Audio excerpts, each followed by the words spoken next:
E aqui no estúdio, para falar sobre as consequências da ditadura no futebol e no esporte, eu recebo o nosso comentarista, Alberto Léo, e o escritor e documentarista André Ike Siqueira, autor de um livro e de um documentário sobre o João Saldanha. Boa tarde para os dois. Boa tarde. Bom, João Saldanha realmente falava o que pensava, né, André? Mesmo com essa resistência, o treinador e os atletas não conseguiram impedir que a ditadura se aproveitasse do futebol, né? Eu acho que o time estava bloqueado, né? Quer dizer, primeiro, o Brasil vinha de um fracasso em 66, na Copa 66, os estádios vazios, ninguém acreditava que o Brasil fosse campeão novamente, tinha ganho 58, 62, bicampeonato da Copa do Mundo.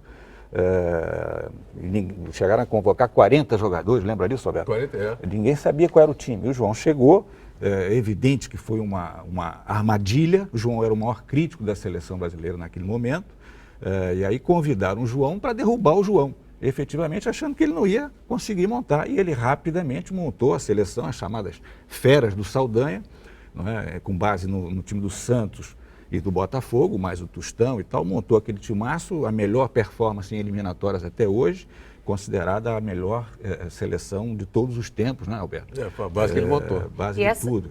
Esse time não, ele tinha, mesmo quando o João foi derrubado, demitido pelos militares, certamente, ali uma grande armação, o time se manteve firme, unido. É um pouco parecido com o que tem hoje, quer dizer, me perguntaram outro dia, você acha que o Brasil ganha a Copa do Mundo? Isso eu acho.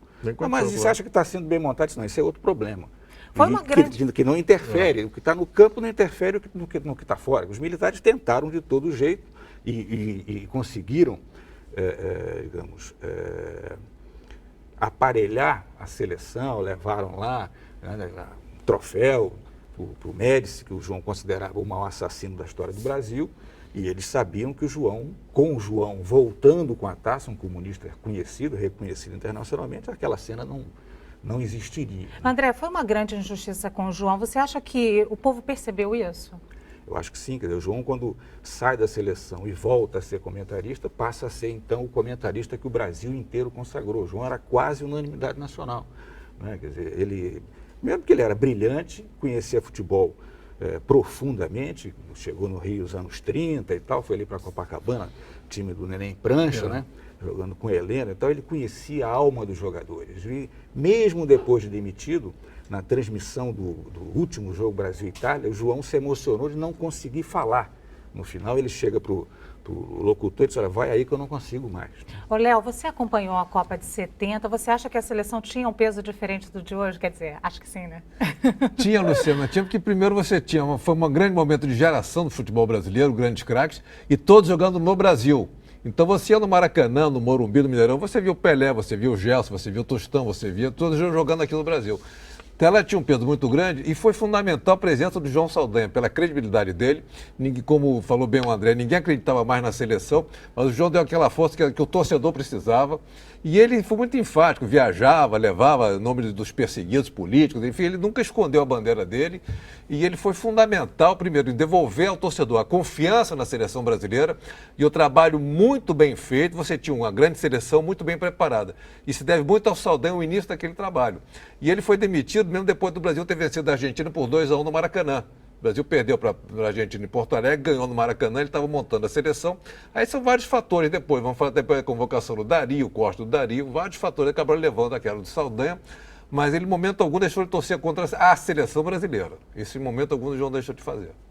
O André, essa história que o Léo acabou de falar, de que o presidente Médici, ele acabou interferindo nessa coisa da convocação do Dario, isso é fato? É fato, é fato. Nunca se ouviu do Médici, eu quero o Dario na seleção, mas isso era uma coisa latente, quer dizer, todo mundo sabia, e o Avelange pedia para o João, convoca o Dario, quer dizer, a questão não era política, era questão de futebol, quer dizer, não tinha espaço para o Dario naquele time. Tem um momento era um time de craques, o Dario era goleador, mas não era craque. Tem um momento que é sintomático aí, André, porque exatamente o Saldanha não tinha nada contra o Dario, mas achava que naquele time não tinha vaga para ele. E tem um momento que é determinante, que é exatamente a CBF querendo pressionar o Saldanha. Você pressionar o Saldanha, tira o cavalo da chuva, que de maneira de você pressionar o Saldanha. Há um corte de um jogador, o Toninho, que era um atacante que o Saldanha gostava muito. Exatamente, você cortou um atacante para abrir uma brecha para a convocação do Dario. Aí o Saldanha convoca o Zé Carlos, um grande meio de campo do Cruzeiro. Então, pressão com o Saldanha não ia funcionar de maneira nenhuma, como nunca funcionou, aliás. Bom, é um E bate-papo. um registro importante, quer dizer, o Saldanha sai, o Zagallo entra, convoca o Dario, que nunca ficou no banco. Bom, é um bate-papo ótimo, a gente poderia ficar aqui muito tempo falando, mas infelizmente o nosso tempo acabou. Muito obrigada por Nada, isso. É um prazer.